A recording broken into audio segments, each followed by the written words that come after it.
नमस्ते दोस्तों। डर की दास्तान में आपका स्वागत है। कुछ सफ़र घर पहुंचने के लिए नहीं होते, कुछ सफ़र डर सौंपने के लिए होते हैं। ये कहानी है एक माँ और बेटे की, जो गांव के सुनसान रास्ते से बस में अपने घर लौट रहे थे। लेकिन उन्हें नहीं पता था, ये बस साधारण नहीं है और इस सफ़र का अंत घर पर नहीं होगा। ये कहानी है रहस्यमय बस की, अजनबी चेहरों की और उस डर की जो धीरे धीरे इंसान के अंदर उतर जाता है। अगर तुम्हें पसंद है सच्ची लगने वाली धीमी जहर जैसी डरावनी कहानियां, तो आप देख रहे हो डर की दास्तान, जहां हर कहानी अंत तक पीछा करती है। तो दोस्तों, शुरू करते हैं हमारी आज की कहानी। मैं आज भी उस रात को याद करता हूं तो मेरी रूह कांप जाती है। अगर मेरी माँ उस दिन मेरे साथ न होती तो शायद मैं ये कहानी सुनाने के लिए जिंदा भी न होता। हम दोनों शहर से अपने गांव लौट रहे थे। मेरा गांव पहाड़ियों के बीच बसा है। चारों तरफ घना जंगल, कच्ची सड़कें और रात होते ही ऐसा सन्नाटा कि अपने ही दिल की धड़कन सुनाई देने लगे। शहर से गांव जाने के लिए दिन में बसें मिल जाती हैं, लेकिन रात को बस एक ही आखिरी बस चलती है और उसी बस में चढ़कर हम अपनी किस्मत से मिलने जा रहे थे। शाम के करीब 7:30 बजे थे। आसमान में काले बादल जमा हो रहे थे और ठंडी हवा माँ के कांपते हाथों को और सुन्न कर रही थी। माँ ने मेरी बाँह पकड़े हुए कहा, जल्दी कर बेटा, कहीं बस छूट न जाए। माँ की आवाज में डर नहीं, बल्कि थकान थी। 3 दिन से माँ की तबीयत ठीक नहीं थी, फिर भी गांव लौटना जरूरी था। गांव में बाबा की बरसी थी और उस रस्म को टालना हमारे यहाँ अच्छा नहीं माना जाता। बस स्टैंड लगभग खाली था। 2 जर्जर बेंच, एक टूटा हुआ बल्ब जो झपक झपक रहा था और दीवार पर लगा पीला सा टाइम टेबल जिसमें आधे अक्षर मिट चुके थे। मैंने घड़ी देखी, 7:42 PM। बस 7:45 की थी। माँ, बैठ जाओ, मैं देखता हूं, मैंने कहा। माँ बैठ गईं, लेकिन उनकी नज़र सड़क पर ही टिकी रही, ऐसे जैसे वो पहले से जानती हों कि जो आने वाला है वो सामान्य नहीं होगा। ठीक 7:44 पर दूर से एक इंजन की आवाज आई, पहले बहुत धीमी, फिर धीरे धीरे तेज होती हुई। लेकिन अजीब बात यह थी कि उस आवाज में कोई पहचान नहीं थी। न वो आम बसों जैसी घरघराहट थी, ना ही हॉर्न की आवाज। बस जैसे कोई भारी चीज रेंगती हुई अंधेरे को चीर रही हो। मैंने सड़क की ओर देखा और तभी वो दिखाई दी, एक पुरानी काली रंग की बस। उस पर कोई नंबर नहीं लिखा था, कोई रूट बोर्ड नहीं। खिड़कियों के शीशे ऐसे काले थे जैसे अंदर अंधेरा ही भरा हो। बस स्टैंड के बल्ब की रोशनी बस की बॉडी पर पड़ी और मुझे ऐसा लगा जैसे वो रोशनी भी उस बस से डरकर पीछे हट रही हो। बस रुकी। ब्रेक की आवाज नहीं आई, बस ऐसे रुकी जैसे पहले से यहीं खड़ी हो। दरवाजा अपने आप खुल गया। चर। उस आवाज ने मेरे शरीर में झंझनाहट भर दी। ड्राइवर सीट पर एक आदमी बैठा था। उसका चेहरा आधा छाया में था। आंखें दिखाई नहीं दे रही थीं, बस एक अजीब सी मुस्कान जो चेहरे पर जमी हुई थी। उसने कोई टिकट नहीं मांगा, कोई सवाल नहीं पूछा, बस गहरी भारी आवाज में बोला, गांव जाना है तो चढ़ जाओ। मां ने मेरा हाथ और कसकर पकड़ लिया। ये वही बस है ना? मां ने धीमी आवाज में पूछा। मैंने आसपास देखा, कोई और बस नहीं थी, कोई और सवारी नहीं। हाँ मां, आखिरी बस यही होगी, मैंने खुद को समझाते हुए कहा। लेकिन दिल के किसी कोने में कुछ चिल्ला रहा था, ये बस ठीक नहीं है। फिर भी हम चढ़ गए। बस के अंदर कदम रखते ही ठंड ने मुझे जकड़ लिया, ऐसी ठंड जो सिर्फ मौसम की नहीं होती। अंदर लाइट जल रही थी, लेकिन वो पीली रोशनी सब कुछ बीमार सा दिखा रही थी। सीटें पुरानी थीं, कपड़ा फटा हुआ, और अजीब बात ये कि बस लगभग खाली थी। सिर्फ 3 लोग बैठे थे। एक बूढ़ा आदमी, सिर झुकाए, चेहरा दिखाई नहीं दे रहा था। एक औरत जिसने घूंघट निकाल रखा था, लेकिन उसका चेहरा बहुत सफेद था। और आखिरी सीट पर एक लड़का जो खिड़की से बाहर देख रहा था। उसकी गर्दन अजीब तरह से टेढ़ी थी। मां ने मेरी बाजू दबाई। बेटा, मुझे अच्छा नहीं लग रहा, उन्होंने फुसफुसा कर कहा। मैंने उन्हें खिड़की वाली सीट पर बिठाया और खुद बगल में बैठ गया। बस का दरवाजा बंद हुआ, धड़ाम, और उसी पल बस चल पड़ी। जैसे ही बस स्टैंड से बाहर निकली, मुझे एहसास हुआ सड़क वही नहीं थी। ये वही रास्ता था जो गांव जाता था, लेकिन कुछ बदला हुआ था। पेड़ ज्यादा घने लग रहे थे, रोशनी कम, और चारों तरफ ऐसा सन्नाटा जैसे दुनिया ने सांस लेना छोड़ दिया हो। मैंने ड्राइवर को देखा। वो अब भी मुस्कुरा रहा था। आंखें अब भी दिखाई नहीं दे रही थीं। थोड़ी देर बाद मां ने धीरे से कहा, बेटा, इस बस में लोग सांस क्यों नहीं ले रहे हैं? मैं चौंक गया। ध्यान दिया तो सच में बस में कोई खांस नहीं रहा था, कोई हिल नहीं रहा था, कोई बात नहीं कर रहा था। यहां तक कि वो लड़का भी जो खिड़की से बाहर देख रहा था, अब भी बिल्कुल वैसे ही बैठा था। मैंने घड़ी देखी। 7:45 PM। बस चले हुए 20 मिनट हो चुके थे। घड़ी आगे नहीं बढ़ रही थी। और तभी उस बूढ़े आदमी ने धीरे से अपना सिर उठाया। मैंने उसकी तरफ देखा और मेरी सांस अटक गई। उसकी आंखें खाली थीं, जैसे किसी ने आंखें निकालकर अंदर सिर्फ अंधेरा भर दिया हो। वो सीधे मेरी तरफ देखने लगा और फुसफुसाया, तुम दोनों इस बस के नहीं हो। उस बूढ़े आदमी की आवाज मेरे कानों में हथौड़े की तरह गूंजी। मैंने तुरंत अपनी नजर मां की तरफ घुमाई। मां की आंखें बंद थीं, लेकिन उनकी उंगलियां मेरी कलाई को इतनी जोर से दबाए हुए थीं कि दर्द होने लगा। मां, मैंने धीरे से पुकारा। मां ने आंखें खोली। उनकी पुतलियां कांप रही थीं। उसकी बात मत सुन, खिड़की से बाहर मत देखना, मां ने बहुत धीमी आवाज में कहा, जैसे अगर आवाज जरा सी भी तेज हुई तो कुछ सुन लेगा। मैं फिर उस बूढ़े आदमी की तरफ देखा। अब वो मुस्कुरा रहा था, लेकिन वो मुस्कान किसी इंसान की नहीं लग रही थी। उसके होंठ हिले, लेकिन इस बार आवाज साफ आई, जो इस बस में चढ़ता है वही इस बस का हो जाता है। बस की रफ्तार बढ़ चुकी थी, लेकिन बाहर देखने पर ऐसा लग रहा था जैसे हम कहीं पहुंच ही नहीं रहे हैं। पेड़ वही के वही, घुमाव वही, एक ही मोड़ बार बार। मुझे चक्कर आने लगा। मैंने ड्राइवर की तरफ देखा।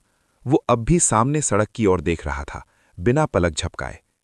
मैंने हिम्मत करके कहा, भैया, हमारा गांव आने में कितना टाइम लगेगा? ड्राइवर ने जवाब नहीं दिया। मैंने थोड़ा जोर से कहा, भैया। तभी उसने अचानक अपना सिर मेरी तरफ घुमा दिया। मैं कसम से कहता हूं दोस्त, उस पल मेरा दिल रुक गया था। उसकी आंखें नीचे की ओर थीं, जैसे किसी ने आंखों को जबरदस्ती गड्ढों में धकेल दिया हो। उसने बस इतना कहा, यहां टाइम नहीं चलता। मां ने कांपती आवाज में पूछा, तुम कौन हो? ड्राइवर मुस्कुराया, हम रास्ता हैं। उस जवाब का कोई मतलब नहीं था, लेकिन दिल समझ गया, ये लोग इंसान नहीं हैं। पीछे बैठी घूंघट वाली औरत अचानक हिली। उसके गले से अजीब सी आवाज निकली, जैसे कोई बहुत पुरानी चीज हंसने की कोशिश कर रही हो।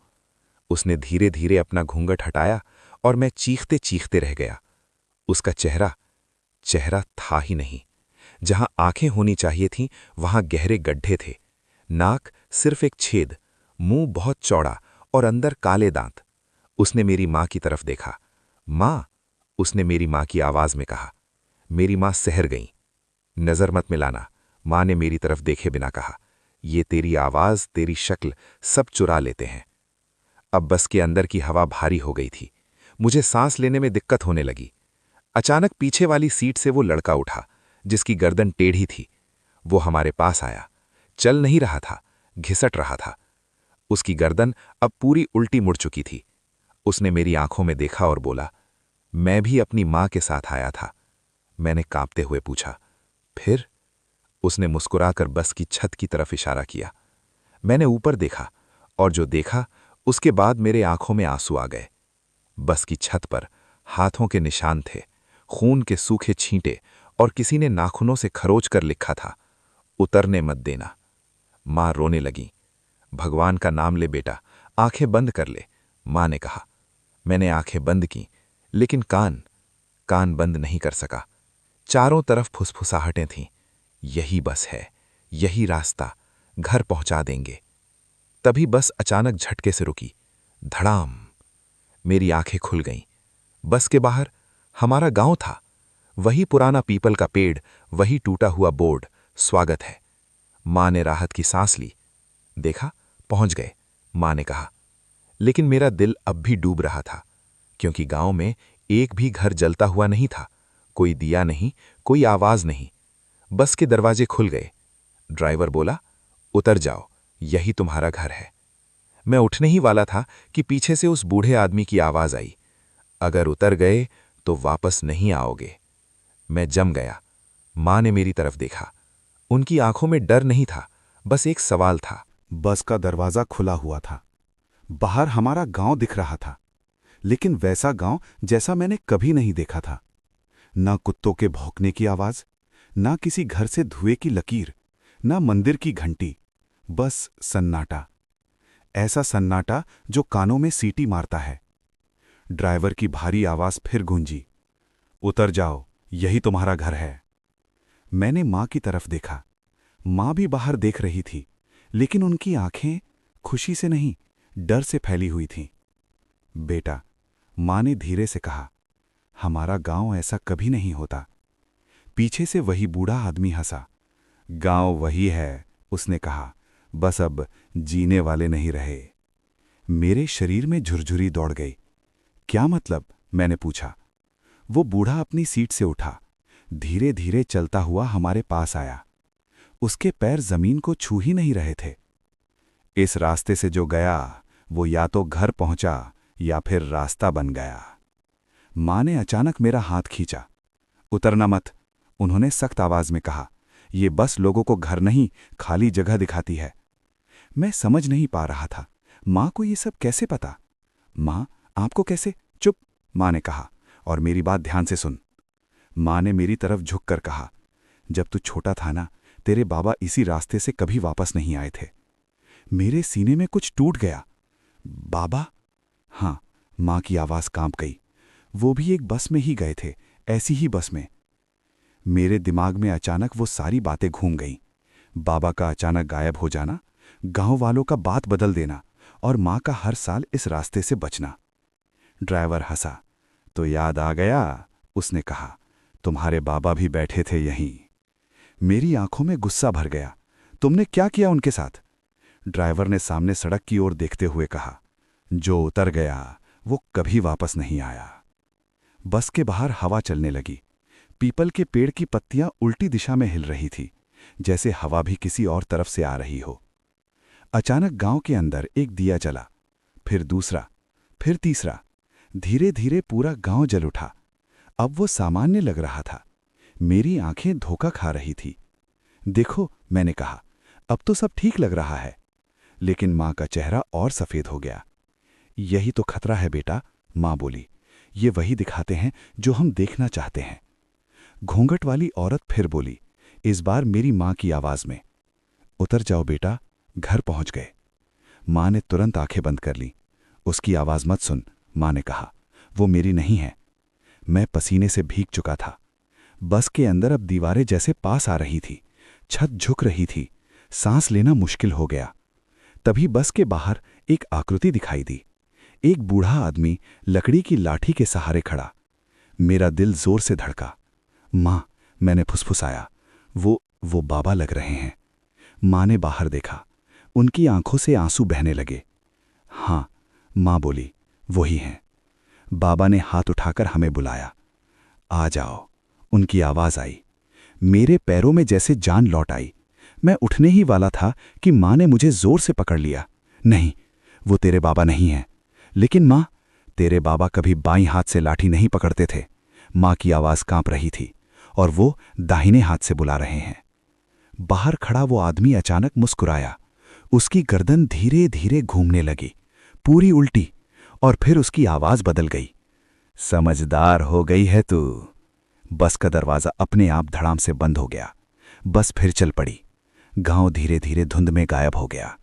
मैं सीट पर बैठ गया। मेरे हाथ कांप रहे थे। मां, अगर उतर जाते तो? मां ने मेरी हथेली अपने माथे से लगा ली। तो आज तेरी मां इस कहानी में नहीं होती, उन्होंने कहा, और तू रास्ता बन चुका होता। पीछे से वही लड़का बोला, मैं भी ऐसे ही उतरा था। मैंने पीछे देखा। वो अब नहीं था। उसकी सीट खाली थी, लेकिन सीट पर मिट्टी थी, गीली मिट्टी, जैसे किसी ने कब्र से उठकर थोड़ी देर यहां बैठा हो।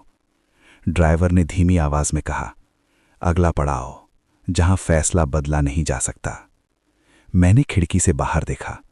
अब रास्ता जंगल का नहीं था, अब सिर्फ कोहरा था, और उस कोहरे के अंदर कुछ चल रहा था हमारी तरफ।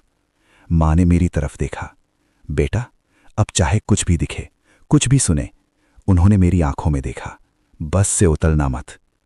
कोहरा इतना घना था कि खिड़की के बाहर कुछ भी साफ नहीं दिख रहा था। बस की हेडलाइट्स भी जैसे थक चुकी थीं। रोशनी आगे बढ़ने के बजाय उसी में डूब जाती थी।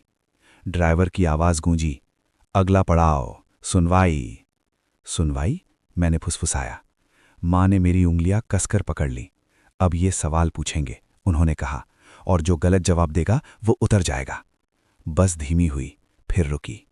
इस बार कोई गांव नहीं था, कोई पेड़ नहीं, कोई सड़क भी नहीं। बस के बाहर एक खुला मैदान था, काली मिट्टी गीली और सांस लेती हुई। दरवाजा खुला, हवा अंदर आई और साथ में एक अजीब सी गंध, धूप, मिट्टी और पुराने खून की। पीछे से वही बूढ़ा आदमी उठा। पहले मैं, उसने कहा। वो बस से उतरा। हम सब खिड़की से देखने लगे। मैदान के बीचों बीच एक लकड़ी की कुर्सी थी और उसके सामने 3 परछाइयां। उनकी कोई शक्ल नहीं थी, बस आवाजें थी, एक भारी, एक फुसफुसाती और एक ऐसी जो सीधे दिमाग में गूंजती थी। तो क्यों जा रहा था? आवाज आई। बूढ़ा बोला, घर। घर किसका? मेरा। एक पल का सन्नाटा, फिर दूसरी आवाज, झूठ। तीसरी आवाज, इसने किसी और का घर लिया था। कुर्सी के नीचे की मिट्टी हिलने लगी। मैंने देखा, मिट्टी से हाथ निकल आए। उन्होंने बूढ़े को पकड़ लिया। वो चीखा नहीं, बस मुस्कुराया, और अगले ही पल वो मिट्टी में समा गया, जैसे कभी था ही नहीं। बस के अंदर सन्नाटा और गाढ़ा हो गया। घूंघट वाली औरत उठी। अब मैं, उसने कहा, लेकिन आवाज मेरी माँ की थी। माँ से हर गई।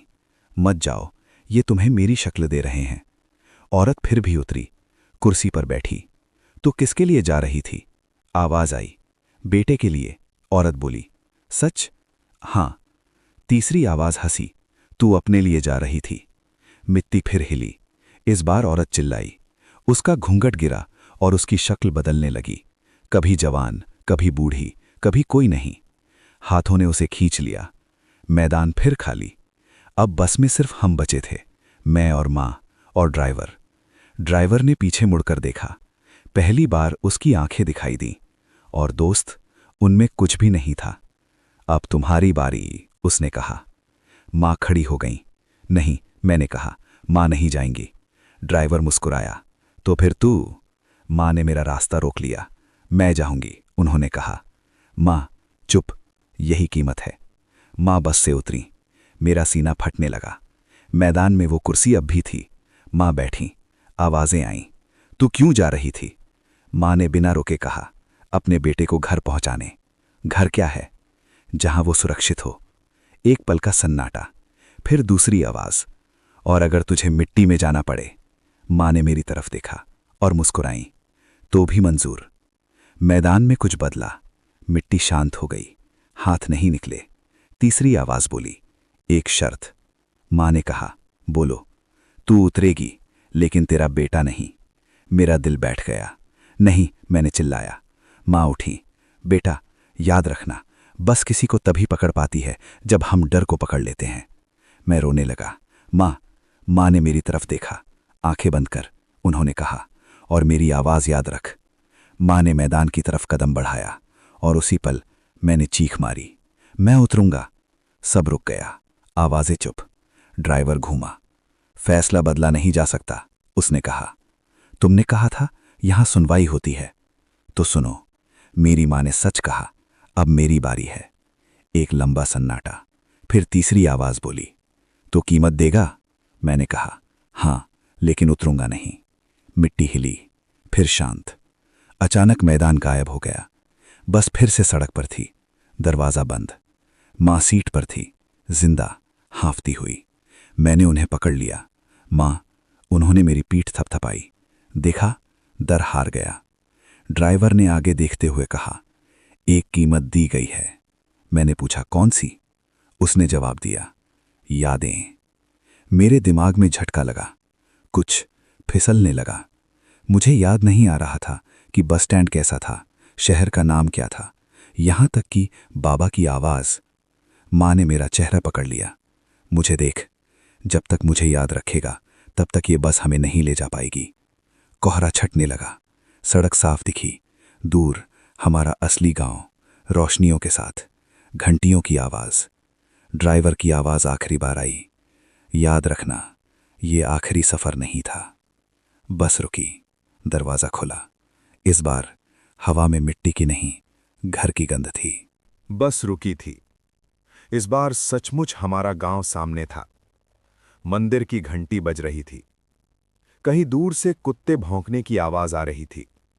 हवा में गोबर, मिट्टी और जलते दियों की जानी पहचानी गंध थी। मैं और मां कुछ पल यूं ही बैठे रहे। कोई हिलने की हिम्मत नहीं कर रहा था।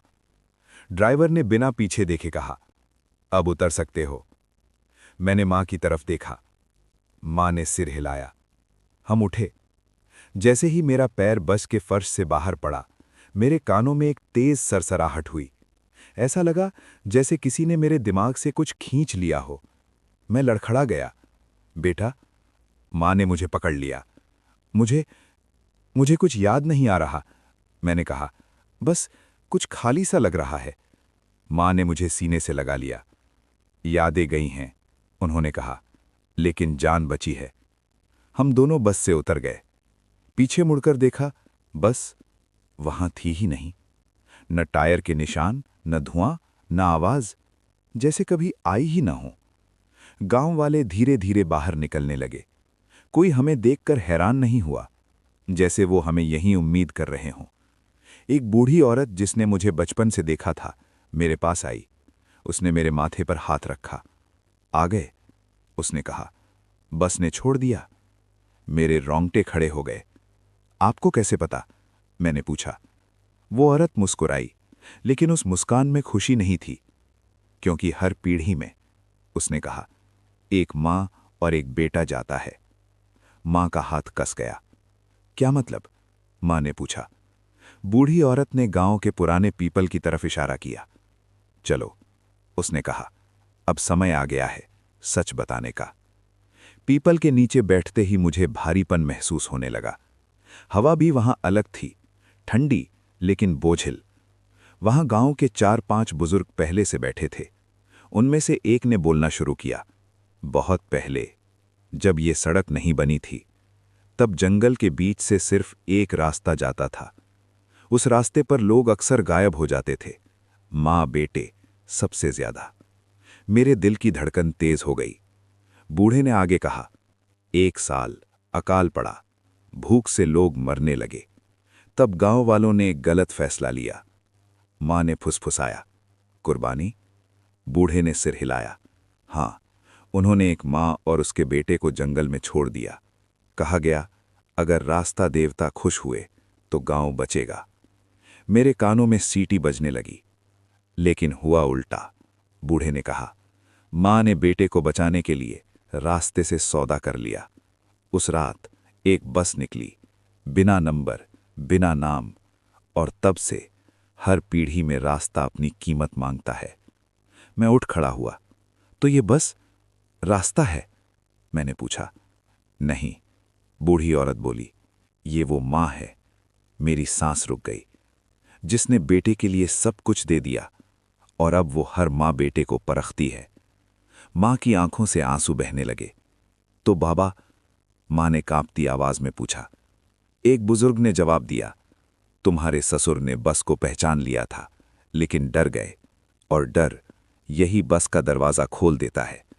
मुझे अचानक याद आया बाबा का वो आखिरी वाक्य, इस रास्ते से मत जाना। लेकिन ये याद पूरी नहीं थी, अधूरी, जैसे किसी ने शब्द काट दिए हों। मैंने मां से पूछा, अगर ये बस मां है तो हमें क्यों छोड़ा?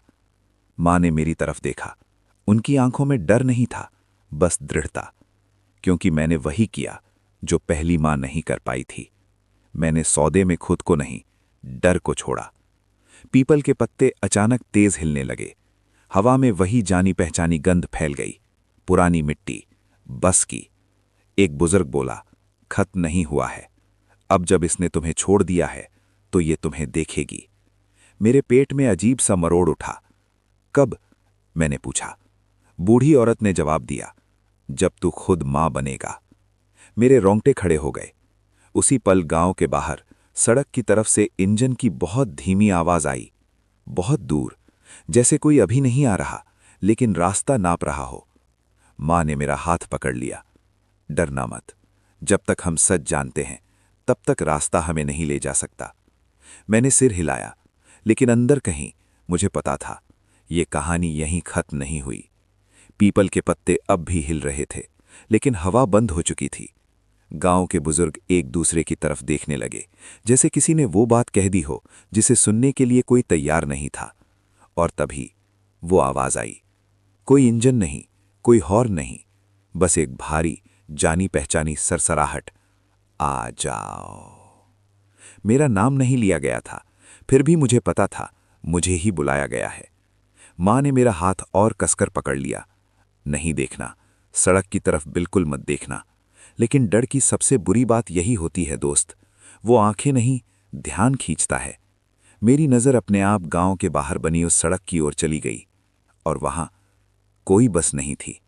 बस सड़क पर काले टायर के निशान, जो ताज़ा लग रहे थे, जैसे अभी अभी कोई भारी चीज रुकी हो। एक बुजुर्ग कांपती आवाज में बोला, ये पहली बार है क्या? मैंने पूछा। जब बस गांव के अंदर से पुकार रही है। मेरे सीने में ठंड उतर गई। मतलब? बूढ़ी औरत बोली, मतलब अब ये रास्ता नहीं देख रही, ये तुझे देख रही है। मेरे सिर में अचानक दर्द उठा। ऐसा लगा जैसे कोई मेरी यादों को पलट रहा हो, एक एक करके। मां का चेहरा, बचपन, हंसी, सब धुंधला। मां, मैंने घबरा कर कहा, मुझे आपका चेहरा ठीक से याद नहीं आ रहा। मां का चेहरा सख्त हो गया। बस यही चाहती है, पहले यादें, फिर डर और आखिर में पहचान। तभी मेरे कान के पास बहुत धीमी आवाज आई, तू बच गया था। मैं उछल पड़ा। मेरे बगल में कोई नहीं था, लेकिन सब नहीं बचते। आवाज फिर आई, इस बार मेरे अपने स्वर में। मैंने सिर पकड़ लिया। ये मेरे अंदर कैसे बोल रही है? मैंने चिल्लाकर पूछा। एक बुजुर्ग ने जवाब दिया, क्योंकि बस तुझे अगला वाहक बनाना चाहती है। वाहक? मां ने पूछा। जो याद रखे, जो देखे और जो अगली पीढ़ी तक डर पहुंचाए। मेरे पैरों के नीचे की जमीन ठंडी हो गई। मैं नहीं बनूंगा, मैंने कहा। तभी सड़क की तरफ से धुंध उठी। धीरे धीरे एक आकृति बनने लगी। पूरा रूप नहीं, बस आगे का हिस्सा। बस का, बिना नंबर, बिना नाम। लेकिन इस बार ड्राइवर की सीट खाली थी। ड्राइवर की जगह एक आईना लगा था, और उसमें मैं खुद बैठा था। मेरी सांस अटक गई। आईने वाले मैंने मुस्कुराकर कहा, एक दिन तो बैठना ही है। मां मेरे सामने आ गईं। नहीं, उन्होंने कहा, ये मेरा बेटा है। आईने से मेरी ही आवाज आई, हर मां यही कहती है। मां ने अपनी आंखें बंद की और कुछ बुदबुदाने लगीं। मंत्र नहीं, दुआ। मुझे अचानक वो बात याद आई जो पूरी तरह याद नहीं थी। बाबा का आखिरी वाक्य, इस बार पूरा, डर को नाम मत देना, वरना वो तुझे बुलाने लगेगा। मैंने आंखें बंद की और जोर से कहा, मेरा नाम मत लो। आईना चटक गया, धुंध हिल गई, बस की आकृति कांपने लगी। मेरे अंदर की आवाज चीखी, तू हमें देख चुका है। मैंने जवाब दिया, लेकिन मैंने तुम्हें माना नहीं। पीपल के पत्ते अचानक शांत हो गए। धुंध बैठ गई। सड़क फिर से सिर्फ सड़क बन गई। कोई निशान नहीं, कोई आवाज नहीं, बस गायब। मैं जमीन पर बैठ गया, हांफता हुआ। मां ने मुझे सीने से लगा लिया। याद रख, जब तक तू खुद को जानता है, ये बस तुझे नहीं ले जा सकती। एक बुजुर्ग बोला, आज टल गया, लेकिन हमेशा नहीं। मैंने उसकी तरफ देखा। तो अब, उसने कहा, अब तू कहानी बनेगा। रात गहरी हो चुकी थी। मैं और मां घर की तरफ चले। पीछे मुड़कर देखा, पीपल के नीचे कोई नहीं था, लेकिन जमीन पर बहुत हल्की सी लकीर थी, टायर की, जैसे कोई वादा करके गया हो। उस रात के बाद गांव में सब कुछ सामान्य दिखने लगा था।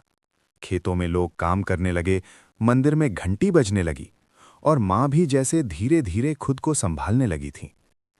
लेकिन मैं जानता था, जो देखा है वो लौटता जरूर है। तीसरी रात थी।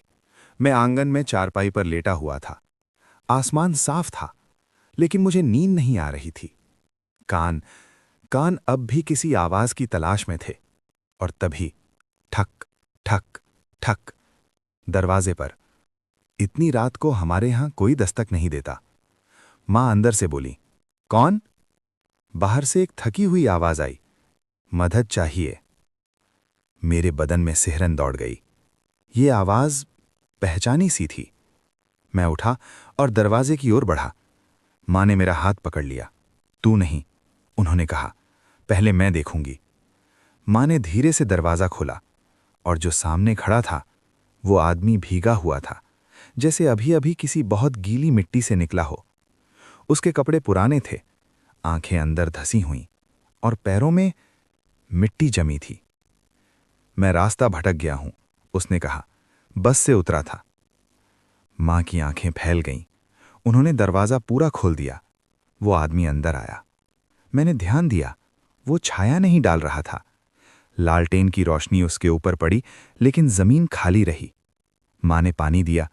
उसने पानी लिया, लेकिन पिया नहीं, बस कटोरी को देर तक देखता रहा। आप कहां से आए? मां ने पूछा।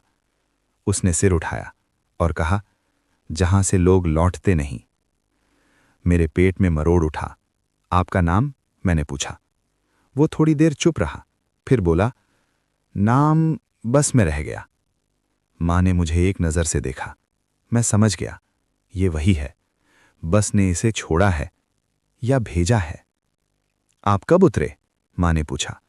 3 दिन पहले, वो बोला, जब बस रुकी थी एक गांव के पास। मेरे हाथ ठंडे पड़ गए।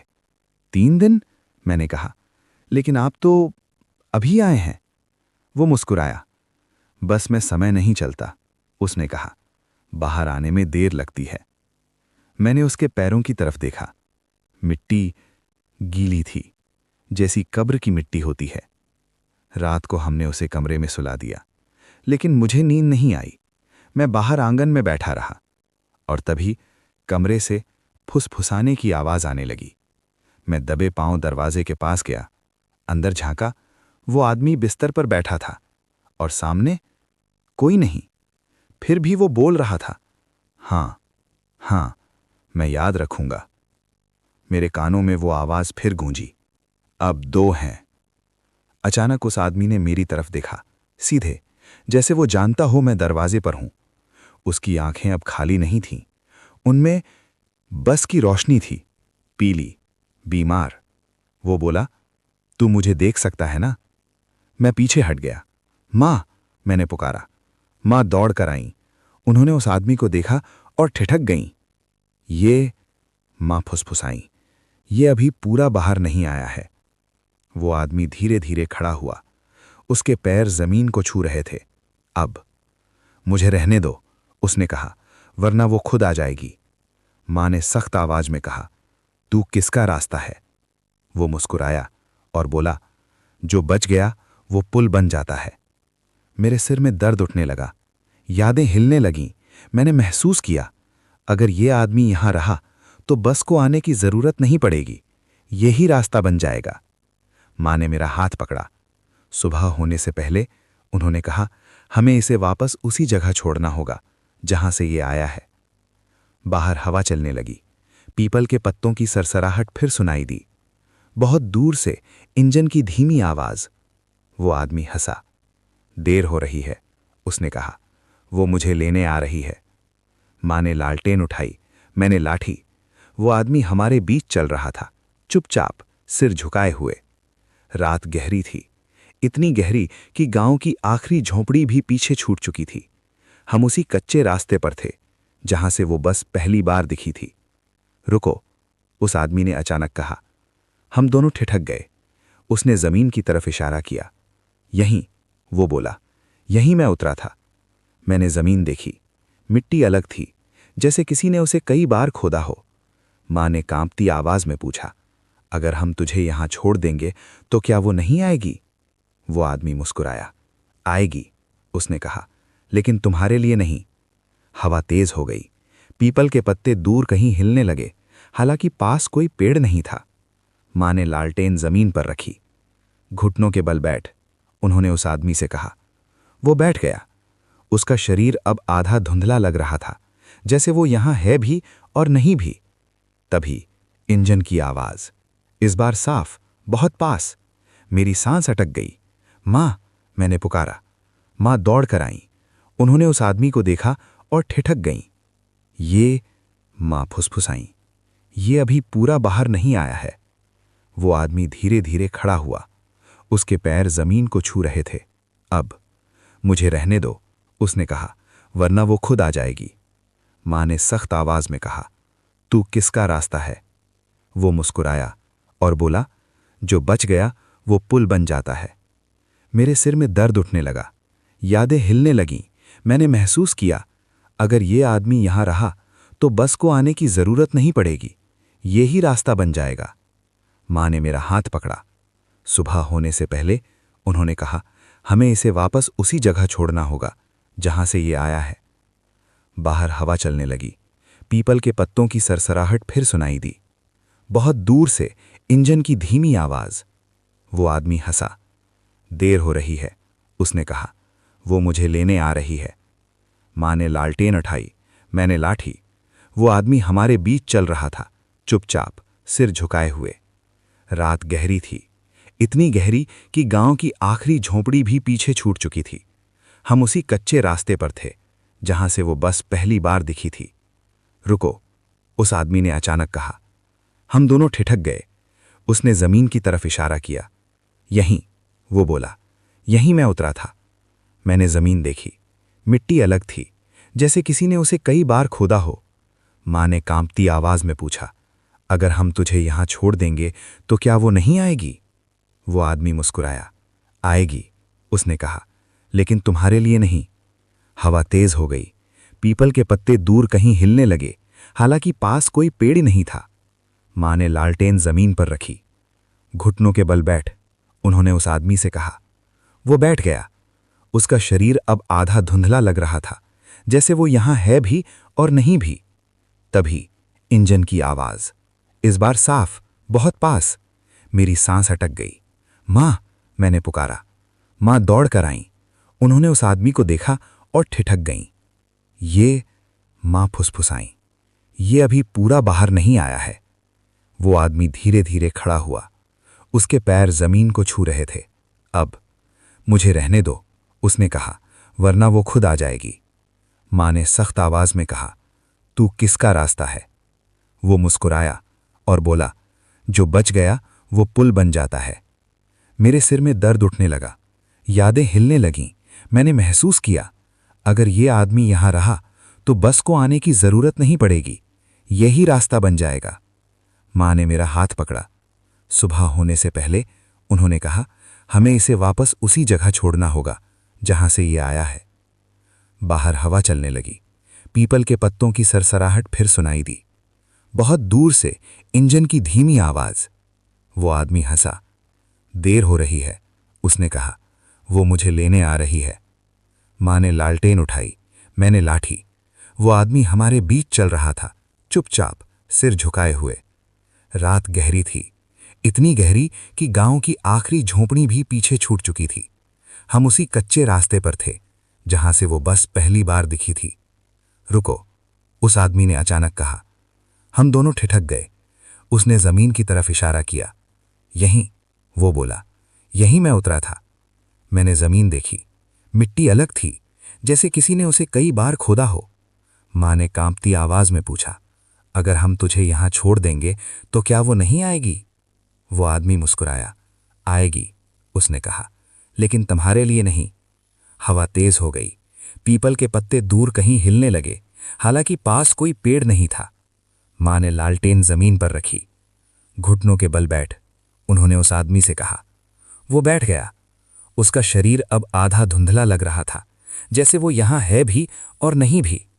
तभी इंजन की आवाज, इस बार साफ, बहुत पास। मेरी सांस अटक गई। माँ, मैंने पुकारा। माँ दौड़ कर आईं। उन्होंने उस आदमी को देखा और ठिठक गईं। ये, माँ फुसफुसाईं, ये अभी पूरा बाहर नहीं आया है। वो आदमी धीरे धीरे खड़ा हुआ। उसके पैर जमीन को छू रहे थे। अब मुझे रहने दो, उसने कहा, वरना वो खुद आ जाएगी। माँ ने सख्त आवाज में कहा, तू किसका रास्ता है? वो मुस्कुराया और बोला, जो बच गया वो पुल बन जाता है। मेरे सिर में दर्द उठने लगा, यादें हिलने लगीं। मैंने महसूस किया, अगर ये आदमी यहां रहा तो बस को आने की जरूरत नहीं पड़ेगी, यही रास्ता बन जाएगा। मां ने मेरा हाथ पकड़ा। सुबह होने से पहले उन्होंने कहा, हमें इसे वापस उसी जगह छोड़ना होगा जहां से ये आया है। बाहर हवा चलने लगी। पीपल के पत्तों की सरसराहट फिर सुनाई दी। बहुत दूर से इंजन की धीमी आवाज। वो आदमी हंसा। देर हो रही है, उसने कहा। वो मुझे लेने आ रही है। मां ने लालटेन उठाई, मैंने लाठी। वो आदमी हमारे बीच चल रहा था, चुपचाप, सिर झुकाए हुए। रात गहरी थी, इतनी गहरी कि गांव की आखिरी झोंपड़ी भी पीछे छूट चुकी थी। हम उसी कच्चे रास्ते पर थे जहां से वो बस पहली बार दिखी थी। रुको, उस आदमी ने अचानक कहा। हम दोनों ठिठक गए। उसने जमीन की तरफ इशारा किया। यहीं, वो बोला, यहीं मैं उतरा था। मैंने जमीन देखी। मिट्टी अलग थी, जैसे किसी ने उसे कई बार खोदा हो। मां ने कांपती आवाज में पूछा, अगर हम तुझे यहां छोड़ देंगे तो क्या वो नहीं आएगी? वो आदमी मुस्कुराया। आएगी, उसने कहा, लेकिन तुम्हारे लिए नहीं।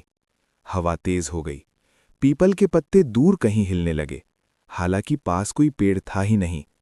मां ने लालटेन जमीन पर रखी। घुटनों के बल बैठ, उन्होंने उस आदमी से कहा। वो बैठ गया। उसका शरीर अब आधा धुंधला लग रहा था, जैसे वो यहां है भी और नहीं भी। तभी इंजन की आवाज, इस बार साफ, बहुत पास। मेरी सांस अटक गई। मां, मैंने फुसफुसाया। मां ने मेरी हथेली दबाई। डर को मत पकड़, उन्होंने कहा। कोहरे के अंदर से बस का आगे वाला हिस्सा दिखाई दिया। पूरा नहीं, बस उतना जितना डर दिखाने के लिए काफी होता है। ड्राइवर की सीट फिर खाली थी, लेकिन शीशे में परछाइयां थीं, बहुत सारी। वो आदमी उठ खड़ा हुआ। अब मैं पूरा हो जाऊंगा, उसने कहा। उसकी आवाज बदल चुकी थी। अब वो एक नहीं, कई लग रही थीं। अगर मैं बस में चढ़ गया, उसने कहा, तो तुम दोनों अगली पीढ़ी तक सुरक्षित रहोगे। मां आगे बढ़ी। झूठ, उन्होंने कहा। बस कभी वादा नहीं निभाती। बस रुक गई, बिना आवाज के। दरवाजा खुला। चर्र। वो आवाज फिर मेरे शरीर में उतर गई। वो आदमी बस की ओर बढ़ा। हर कदम के साथ उसका शरीर साफ होता जा रहा था, जैसे बस उसे पूरा इंसान बना रही हो। मैंने अचानक चिल्लाकर कहा, रुको। सब थम गया। वो आदमी मुड़ा। अगर तू बस में चढ़ा, मैंने कहा, तो तू पुल नहीं बनेगा, तू ताला बन जाएगा। उसकी आंखें फैल गईं। मतलब? मैंने गहरी सांस ली। बस तुझे वापस ले जाएगी, लेकिन हमारे रास्ते के लिए नहीं, अपने लिए। मां समझ गईं। उन्होंने जमीन से मुट्ठी भर मिट्टी उठाई और उस आदमी के पैरों पर डाल दी। ये गांव की मिट्टी है, मां बोली, ये तुझे बांधती है। वो चीखने लगा। उसका शरीर फिर धुंधला होने लगा। नहीं, मैं पूरा होना चाहता हूं। बस के अंदर से आवाज आई, छोड़ दो उसे। मैंने पहली बार बस को जवाब दिया, नहीं, तू रास्ता है, मालिक नहीं। मां ने उस आदमी की ओर देखा। अगर तू सच में बचना चाहता है, उन्होंने कहा, तो डर छोड़ दे। वो आदमी कांप रहा था। उसकी आंखों से काली लकीरें बहने लगीं।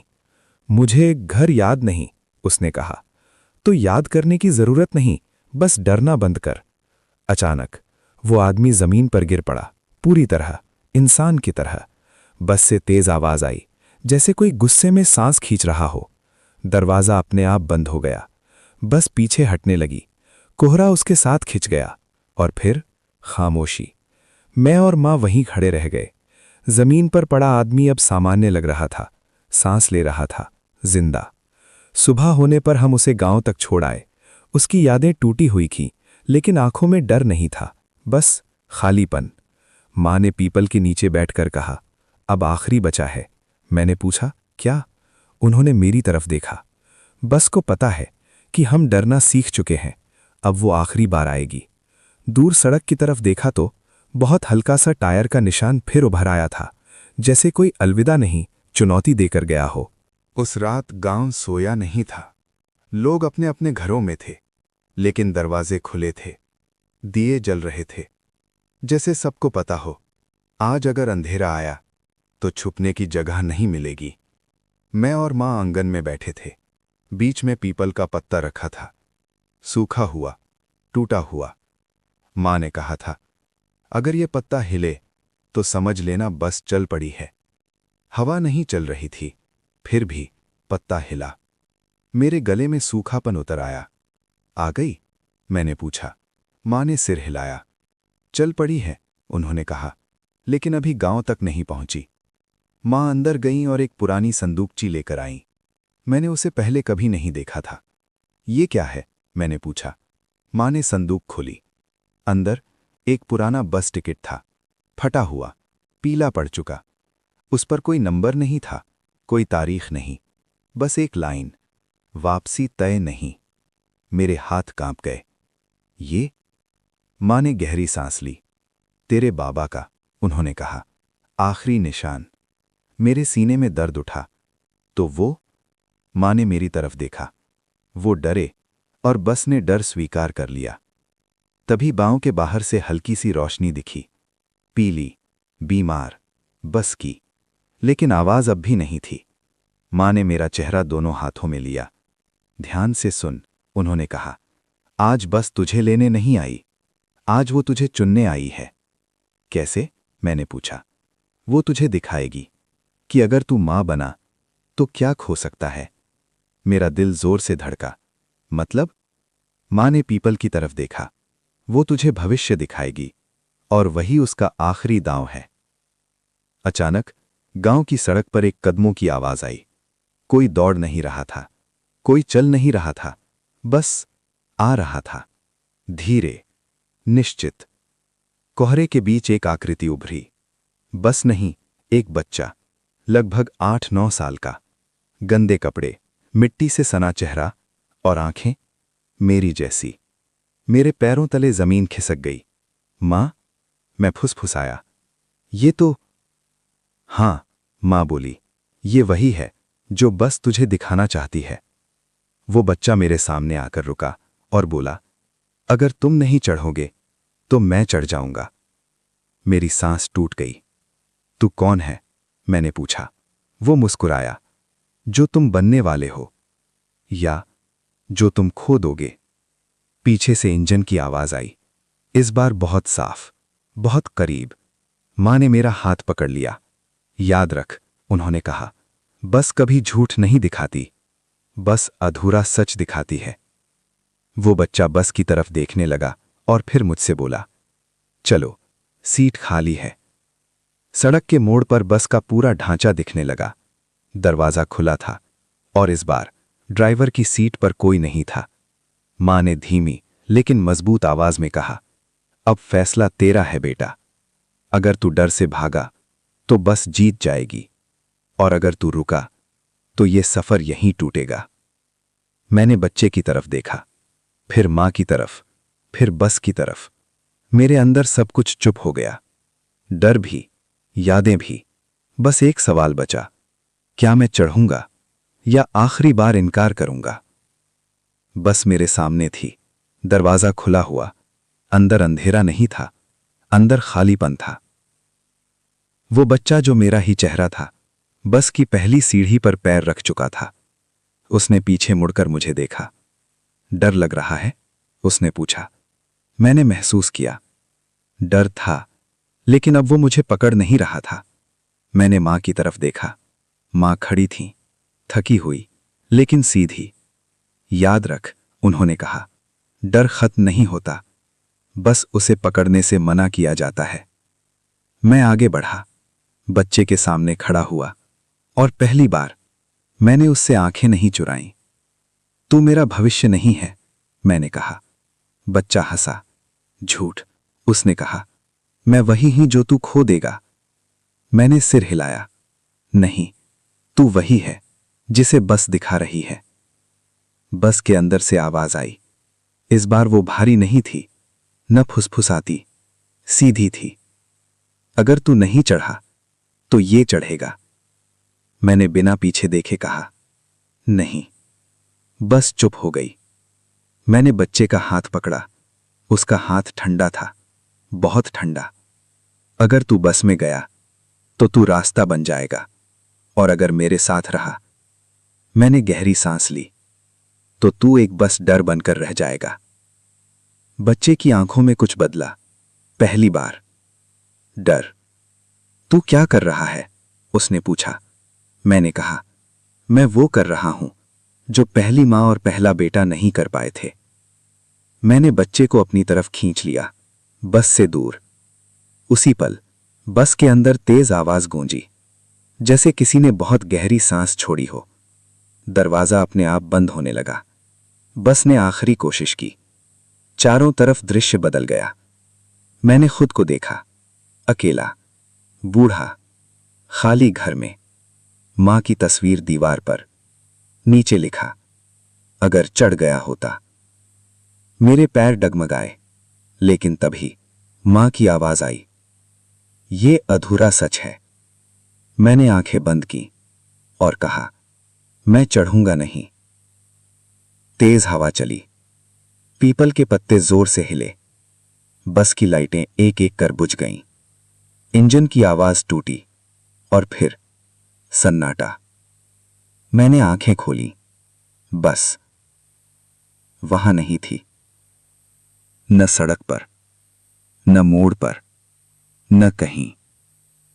मेरे सामने वो बच्चा खड़ा था, अब सामान्य। उसकी आंखों में बस की रोशनी नहीं थी। वो मुझे देखकर बोला, तो मैंने उसके कंधे पर हाथ रखा। तू आजाद है। वो धीरे धीरे धुंध में घुल गया, डर की तरह। सुबह हो चुकी थी। गांव जाग चुका था। मंदिर की घंटी बज रही थी। मैं और मां आंगन में बैठे थे, जिंदा, साथ। मां ने मेरी तरफ देखा और मुस्कुराई। बस चली गई, उन्होंने कहा। मैंने पूछा, हमेशा के लिए? मां ने सिर हिलाया। नहीं, उन्होंने कहा, लेकिन अब वो रास्ता नहीं ढूंढ पाएगी, क्योंकि अब डर का वारिस कोई नहीं है। मैं आज भी जिंदा हूं दोस्त, इसीलिए ये कहानी सुना रहा हूं। और अगर कभी रात में कोई बिना नंबर की बस दिखे, तो याद रखना, बस डर से चलती है, और डर न चढ़ो तो हार जाता है। समाप्त।